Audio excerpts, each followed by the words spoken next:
Hi all welcome back to my YouTube channel facts only. ഇന്ന് നമ്മൾ പുതിയൊരു series തുടങ്ങുകയാണ്, പീപ്പിൾസ് ചോയ്സ്. ഇന്ന് കത്തി നിൽക്കുന്ന ഒരു വിവാദത്തെക്കുറിച്ചാണ് നമ്മൾ പറയാൻ പോകുന്നത്, പാലക്കാട് ബ്രൂവറി വിവാദം.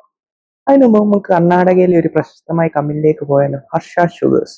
കരിമ്പിൽ നിന്ന് പഞ്ചസാര ഉൽപ്പാദിപ്പിക്കുക എന്നതാണ് ഹർഷ ഷുഗേഴ്സിന്റെ പ്രധാന ഉൽപ്പാദന രീതി.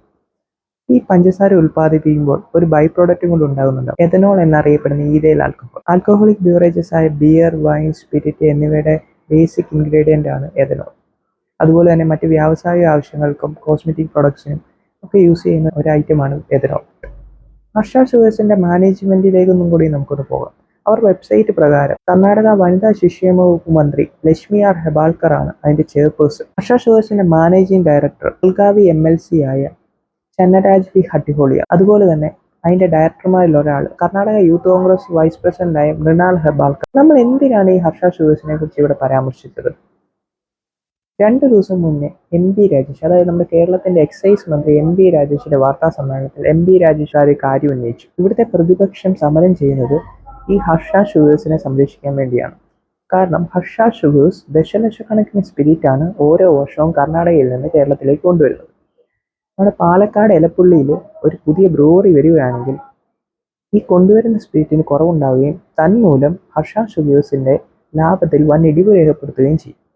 അതിനുവേണ്ടിയാണ് പ്രതിപക്ഷം ഈ സമരം ചെയ്യുന്നത്, അല്ലെങ്കിൽ ഈ ആരോപണങ്ങൾ ഉന്നയിക്കുന്നതെന്നാണ് MP രാജേഷ് പറഞ്ഞത്. എന്താണ് ശരിക്കും ബ്രൂവറി വിവാദം? പാലക്കാട് എലപ്പുള്ളി പഞ്ചായത്തിൽ ഒയാസിസ് എന്ന കമ്പനി അവരുടെ സ്ഥലത്ത് ഒരു ബ്രൂവറി ആരംഭിക്കാൻ തീരുമാനിച്ചു.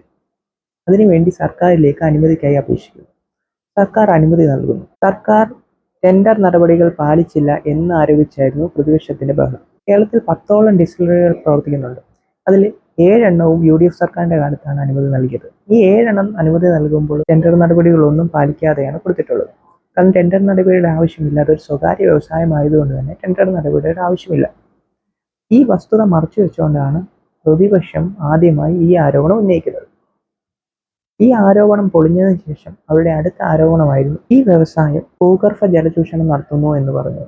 എന്നാൽ മലമ്പുഴ ഡാമിൽ നിന്നും മഴവെള്ള സംഭരണിയിൽ നിന്നും ശേഖരിക്കുന്ന ജലം ഉപയോഗിച്ചാണ് വ്യവസായം തുടങ്ങുക എന്ന് ഒയാസിസ് കമ്പനി വ്യക്തമാക്കി. പ്രത്യക്ഷമായും പരോക്ഷമായും അനേകായിരം പേർക്ക് ജോലി കിട്ടാവുന്ന ഒരു വ്യവസായത്തെ ഇങ്ങനെ ആരോപണങ്ങൾ ഉന്നയിച്ച് നശിപ്പിക്കുന്ന അത്ര ശരിയായ കാര്യമാണ്? നിങ്ങൾ തന്നെ ഒന്ന് ആലോചിച്ച് നോക്കൂ. ആർക്കാണ് നിക്ഷിപ്ത താല്പര്യങ്ങൾ ഇവിടെ? കേരളത്തിൽ ഒരു വ്യവസായം തുടങ്ങരുതെന്നാണോ? ഏത് വ്യവസായം തുടങ്ങിയാലും അതിനെ അഴിമതി ആരോപണം ഉന്നയിക്കുന്ന അത്ര നല്ല കാര്യമാണ്. നിങ്ങൾക്ക് ഈ വീഡിയോ ഇഷ്ടമായെങ്കിൽ ലൈക്ക് ചെയ്യുക, ഷെയർ ചെയ്യുക, നിങ്ങളുടെ നിർദ്ദേശങ്ങളോ അഭിപ്രായങ്ങളും കമന്റ് ബോക്സിൽ രേഖപ്പെടുത്തുക. എൻ്റെ ഈ ചാനൽ ഇഷ്ടമായിട്ടുണ്ടെങ്കിൽ ഇതുപോലെയുള്ള വീഡിയോകൾ വീണ്ടും ലഭിക്കാനായി സബ്സ്ക്രൈബ് ചെയ്യുക, ബെൽ ഐക്കൺ അമർത്തുക. പുതിയൊരു വീഡിയോയുമായി കാണുന്നിടം വരെ നന്ദി, നമസ്കാരം.